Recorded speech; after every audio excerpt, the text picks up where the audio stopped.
So hello friends and welcome to Divya success academy. तो आज हम चर्चा करने वाले हैं यूजीसी नेट एग्जामिनेशन की एलिजिबिलिटी के बारे में कि कौन कौन एलिजिबल है, कौन कौन दे सकते हैं यूजीसी नेट का एग्जामिनेशन। क्योंकि एक क्वेरी आ रही थी कि मैम हम दे सकते हैं कि नहीं, हमारा क्वालिफिकेशन ये है, तो आप प्लीज बताइए कि हम एग्जामिनेशन के लिए एलिजिबल है या नहीं। तो आज उस टॉपिक पे हम चर्चा करने वाले कि कौन कौन एलिजिबल होंगे यूजीसी नेट एग्जामिनेशन के लिए। ठीक है, तो देखते हैं क्या रहेगी एलिजिबिलिटी। तो सबसे पहले हम बात करें तो क्वालिफिकेशन की। ठीक है, कि क्वालिफिकेशन एक्चुअली में आपका क्या होना चाहिए अगर आप यूजीसी नेट का एग्जामिनेशन देना चाहते हैं तो। ठीक, तो सबसे पहली चीज है कि आपका मास्टर्स डिग्री होना चाहिए। मास्टर्स डिग्री होना चाहिए from a UGC recognised university. ठीक है, यूजीसी रिकॉग्नाइज्ड यूनिवर्सिटी से आपका मास्टर्स डिग्री होना चाहिए। ठीक है, देन आपको मास्टर्स डिग्री में क्या चाहिए साथ में। ठीक है, तो जो भी जनरल कैटेगरी से हैं, ठीक है, जो जनरल कैटेगरी से हैं उनका मिनिमम 55% होना चाहिए मास्टर्स डिग्री में। ठीक है, और साथ ही जो भी SC, ST, OBC, PWD and transgender हैं, ठीक, उन्हें जो है कितना परसेंटेज होना चाहिए, उनका 50% होना चाहिए मिनिमम। ठीक, जो भी जनरल कैटेगरी से हैं उनका 55%, जो other category SC, ST, OBC, PWD, transgender से है उनका 50% मिनिमम होना चाहिए मास्टर्स डिग्री में, पोस्ट ग्रेजुएट डिग्री में। तब आप एलिजिबल होंगे यूजीसी नेट का एग्जामिनेशन देने के लिए। ठीक, अब मोस्ट इंपॉर्टेंट बात यह है कि यूजीसी नेट का जो एग्जामिनेशन है आपका, वो कौन कौन दे सकता है ना, कौन दे सकते हैं यूजीसी नेट का एग्जामिनेशन। तो वो दे सकते हैं या तो जो असिस्टेंट प्रोफेसर बनना चाहते हैं, असिस्टेंट प्रोफेसर बनना चाहते हैं तो दे सकते हैं आप यूजीसी नेट का एग्जामिनेशन। सेकेंडरी आप जेआरएफ क्लियर करना चाहते हैं, पीएचडी में एडमिशन लेना चाहते हैं तो आप दे सकते हैं यूजीसी नेट का एग्जामिनेशन। ठीक है, इतनी बात क्लियर है। ठीक, जिसके लिए आपका मास्टर्स डिग्री होना बहुत जरूरी है। ठीक, नेक्स्ट चीज देखते हैं हम।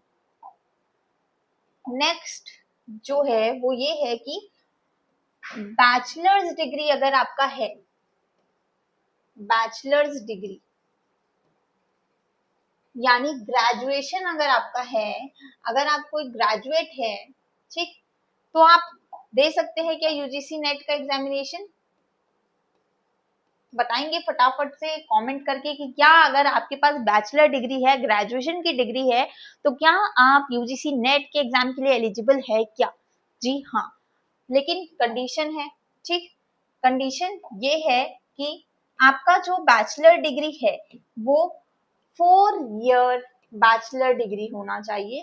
ठीक है, 4 साल वाली जो बैचलर डिग्री है, ग्रेजुएशन की डिग्री है, वो होनी चाहिए आपकी। ठीक है, और साथ ही उसमें आपके कितने मार्क्स होना चाहिए, साथ ही उसमें आपके 75% और अबव मार्क्स होने चाहिए। ठीक है, 75% या ऊपर, उससे ऊपर अगर आपके नंबर है तो आप जो है क्वालिफाई कर सकते हैं, एलिजिबल हैं आप किस चीज के लिए, यूजीसी नेट के एग्जाम के लिए। ठीक, 4 साल की बैचलर डिग्री यानी ग्रेजुएशन की डिग्री, साथ में 75% और अबव मार्क्स, ये किसके लिए है, ये है फॉर आपका जनरल कैटेगरी के लिए। ठीक है, अब अदर कैटेगरी के लिए आपका कितना होगा, इसमें आपको 5% जो है रिलैक्सेशन मिल जाएगा। ठीक है, इसमें ये 75% में 5% रिलैक्सेशन मिल जाएगा, यानी आपके 70% मार्क्स होना चाहिए अदर कैटेगरी, चाहे आप SC, ST, OBC, PWD, transgender, ठीक है, ये कैटेगरी के लिए आपका 70% रिक्वायर्ड होगा। तो जिनका 4 ईयर बैचलर डिग्री है, 4 साल का बैचलर डिग्री है, ग्रेजुएशन डिग्री है, वो अप्लाई कर सकते हैं। लेकिन जनरल कैटेगरी के लिए 75% होना चाहिए या उससे ज्यादा, और अदर कैटेगरी के लिए आपका 70% या उससे ज्यादा, ठीक।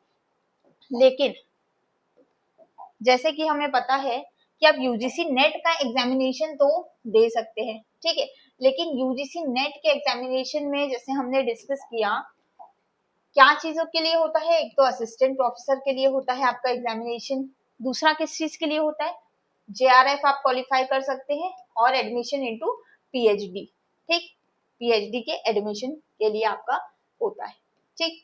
तो इसमें अगर आपके पास 4 साल का बैचलर डिग्री है तो आप असिस्टेंट प्रोफेसर के लिए जो है एलिजिबल नहीं होंगे, ठीक है, आप असिस्टेंट प्रोफेसर का एग्जाम नहीं दे पाएंगे, आप सिर्फ जेआरएफ या पीएचडी के लिए एलिजिबल होंगे। अगर आपको पीएचडी में एडमिशन लेना है या जेआरएफ क्वालिफाई करना चाहते हैं तो आप ले सकते हैं एडमिशन, अगर आपका बैचलर डिग्री है, ग्रेजुएशन डिग्री है 4 साल की तो, ठीक, ये क्लियर है। नेक्स्ट चीज देखते हैं, एक और इम्पोर्टेंट पॉइंट है, अगर आपका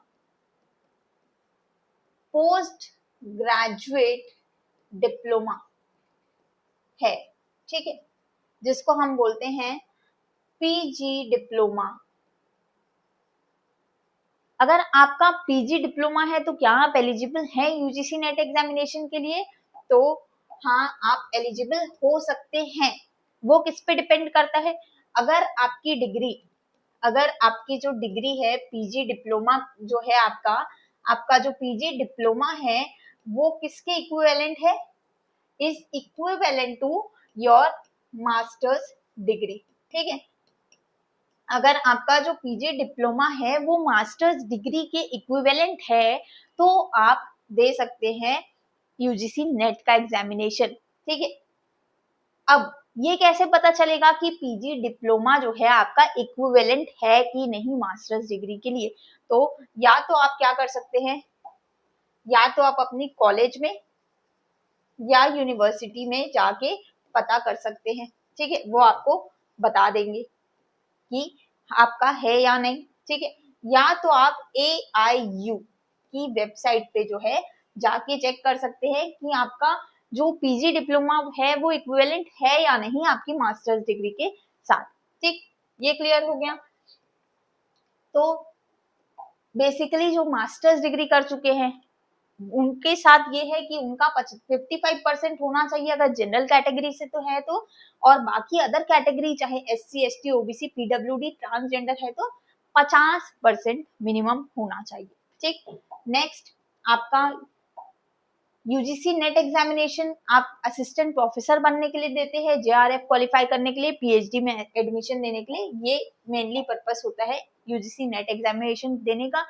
थर्डली बैचलर्स डिग्री अगर आपके पास है, ग्रेजुएशन डिग्री तो आप दे सकते हैं क्या, तो अगर आप यूजीसी नेट एग्जामिनेशन देना चाहते हैं तो आपके पास 4 साल का ग्रेजुएशन डिग्री होना जरूरी है, ठीक है, अगर आपके पास 4 साल की ग्रेजुएशन डिग्री है और उसमें आपके 75% या उससे ज्यादा नंबर है जनरल कैटेगरी के लिए तो आप दे सकते हैं यूजीसी नेट एग्जाम। लेकिन कौन दे सकते हैं, जो जेआरएफ या पीएचडी में एडमिशन लेना चाहते हैं वो, असिस्टेंट प्रोफेसर के लिए आप नहीं दे सकते हैं एग्जामिनेशन अगर आपका 4 साल का ग्रेजुएशन है फिर भी, ठीक।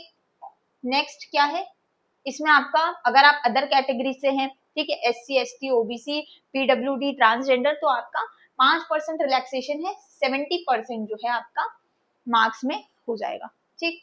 नेक्स्ट आगे देखते हैं, अगर आपका पोस्ट ग्रेजुएट डिप्लोमा है, ठीक है, पीजी डिप्लोमा है तो क्या आप दे सकते हैं यूजीसी नेट एग्जामिनेशन, बिल्कुल दे सकते हैं, लेकिन आपका पीजी डिप्लोमा जो है वो मास्टर्स डिग्री के इक्विवेलेंट होगा, ये आपको आपके कॉलेज या यूनिवर्सिटी से पता चल जाएगा या AIU के वेबसाइट से आप जाके देख सकते हैं, ठीक। नेक्स्ट ये है कि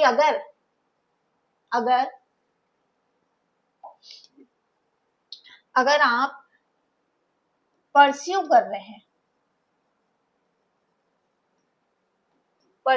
रहे हैं मास्टर्स डिग्री, ठीक है, यानी आपकी मास्टर्स डिग्री चल रही है, अभी प्रोसेस में है, आप कर रहे हैं अपना मास्टर्स, पोस्ट ग्रेजुएशन कर रहे हैं, तो भी जो है आप यूजीसी नेट का एग्जामिनेशन दे सकते हैं, ठीक है। या फिर आप जो चाहे तो असिस्टेंट प्रोफेसर के लिए भी एग्जामिनेशन दे सकते हैं।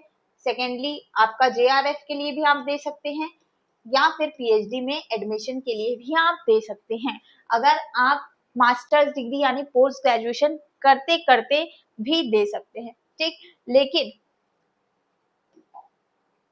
आपका कंडीशन ये है कि आपका जो मास्टर्स है वो कंप्लीट हो जाना चाहिए यूजीसी नेट के रिजल्ट आने के 2 साल के अंदर, ठीक है। आपका मास्टर्स 2 साल के अंदर कंप्लीट हो जाना चाहिए, तभी आप एलिजिबल होंगे यूजीसी नेट एग्जामिनेशन के लिए। नहीं तो अगर आपका एग्जामिनेशन क्लियर भी हो गया है तो आप डिस्क्वालीफाई हो जाएंगे, अगर आपका मास्टर्स नहीं हुआ है तो, ठीक है। तो करते करते भी जो है आप एग्जामिनेशन की प्रिपरेशन भी कर सकते हैं, साथ में पेपर भी दे सकते हैं, ठीक। अब रही बात एज रिलैक्सेशन की, हम बात कर लेते हैं, ठीक। तो अगर आप यूजीसी नेट एग्जामिनेशन देना चाहते हैं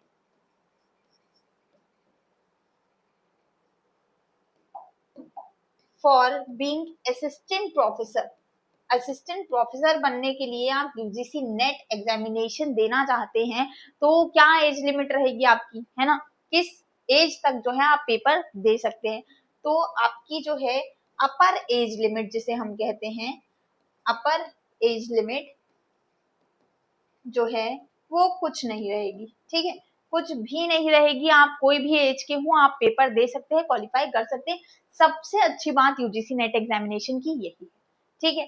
साथ ही जो एलिजिबिलिटी है वो कहाँ से स्टार्ट होगी, तो जब आप मास्टर्स कंप्लीट कर लेंगे आपका, है ना, या मास्टर्स करते करते जो आप पेपर देंगे और क्वालिफाई करेंगे, तब से लेके कभी भी आप जो है जीवन में एग्जामिनेशन क्वालिफाई कर सकते हैं, ठीक। ये क्लियर है, कोई एज लिमिट नहीं है अगर आप असिस्टेंट प्रोफेसर के लिए एग्जामिनेशन दे रहे हैं तो, ठीक। अब अगर हम बात करते हैं जेआरएफ की, जेआरएफ की बात करते हैं हम, तो for general category and for other category other than general, ठीक है, चाहे आप इसमें SC ST OBC PWD transgender जो भी ले, बाकी सब कैटेगरी इसमें है, और जनरल कैटेगरी, तो जनरल कैटेगरी के लिए जो है आपकी एज होना चाहिए 30 इयर्स, ठीक है, 30 इयर्स आपकी एज होना चाहिए अगर आप जनरल कैटेगरी से है तो, और अदर कैटेगरी से हैं अगर आप, तो आपकी एज जो है आपको 5 ईयर का रिलैक्सेशन मिल जाता है। किस किस को मिलेगा 5 ईयर का रिलैक्सेशन, 5 ईयर रिलैक्सेशन मिल जाता है अगर आप SC ST OBC PWD transgender या फिर वुमेन है तो, ठीक है, 5 इयर्स का रिलैक्सेशन आपको मिल जाता है इस चीज में जेआरएफ क्वालिफाई करने के लिए, ठीक है। नहीं तो जनरल कैटेगरी के लिए सिर्फ 30 साल एज है आपकी, और अदर कैटेगरी के लिए जो है 5 साल आपको और मिल जाता है, चाहे आप SC ST OBC PWD transgender या वुमेन है, ठीक। ये हो गई एज लिमिट की बात। अब हम बात करते हैं सब्जेक्ट की, कौन से सब्जेक्ट में जो है आप एग्जामिनेशन को दे सकते हैं। यूजीसी नेट का एग्जामिनेशन आखिर आपको कौन से सब्जेक्ट में देना है, तो जिस भी सब्जेक्ट में आपका मास्टर्स हुआ है, या फिर आप बोल सकते हैं आपका पोस्ट ग्रेजुएशन हुआ है, उसी सब्जेक्ट में जो है आपको यूजीसी नेट एग्जामिनेशन के लिए आप एलिजिबल होंगे, अदर देन दैट नहीं होंगे, ठीक है। आपका मास्टर्स जिसमें भी हुआ है, चाहे अगर आप एमए इंग्लिश किए हैं तो आप इंग्लिश सब्जेक्ट में यूजीसी नेट एग्जामिनेशन को दे सकेंगे, ठीक है। तो अभी हमने बात की यहाँ पे क्वालिफिकेशन आपकी क्या लगेगी, है ना, masters degree, graduation, post graduation, diploma जो भी है, ठीक है। उसके बाद हमने बात की एज रिलैक्सेशन कितना होगा असिस्टेंट प्रोफेसर के लिए, मास्टर्स डिग्री जब से आप कर रहे हैं या कर चुके हैं तब से लेके कभी भी आप जो है यूजीसी नेट एग्जामिनेशन क्वालिफाई कर सकते हैं। जेआरएफ की अगर बात करें तो यहाँ पे जनरल कैटेगरी के लिए 30 इयर्स है और अदर कैटेगरी के लिए 5 ईयर रिलैक्सेशन है। अदर कैटेगरी की अगर हम बात करें तो SC ST PWD OBC transgender या वुमेन, इनके लिए 5 ईयर रिलैक्सेशन है। सब्जेक्ट वो ले सकते हैं जिसमें आपका पोस्ट ग्रेजुएशन या मास्टर्स डिग्री है। ठीक, ये हो गई पूरी बात यूजीसी नेट एग्जामिनेशन की एलिजिबिलिटी की। ठीक, यूजीसी नेट एग्जामिनेशन की एलिजिबिलिटी की पूरी बात हो गई। अब नेक्स्ट चीज ये है कि अगर आपको यूजीसी नेट एग्जामिनेशन, ठीक है, या फिर सेट एग्जामिनेशन की प्रिपरेशन अगर आप कर रहे हैं और अगर आप तैयारी करना चाहते हैं, पेपर 1 की जो फ्री प्रिपरेशन है हमारे YouTube चैनल पे आपको जल्द ही देखने को मिलेगी। पूरी पेपर 1 की तैयारी फ्री में कराई जाएगी आपको। तो अगर आप यूजीसी नेट का एग्जामिनेशन या सेट का एग्जामिनेशन दे रहे हैं तो सब्सक्राइब कीजिएगा हमारे चैनल को, दिव्या सक्सेस अकेडमी। पूरा पेपर 1 की तैयारी फ्री ऑफ कॉस्ट आपको करा दी जाएगी। ठीक है, तो ये थी यूजीसी नेट के एलिजिबिलिटी के बारे में इंफॉर्मेशन। अगर आपको कोई और इन्फॉर्मेशन चाहिए, कोई और अपडेट चाहिए तो आप कमेंट सेक्शन में लिख के बता सकते हैं, हम उस पर भी आपको जो है इंफॉर्मेशन प्रोवाइड करेंगे। आप सभी को ऑल द बेस्ट।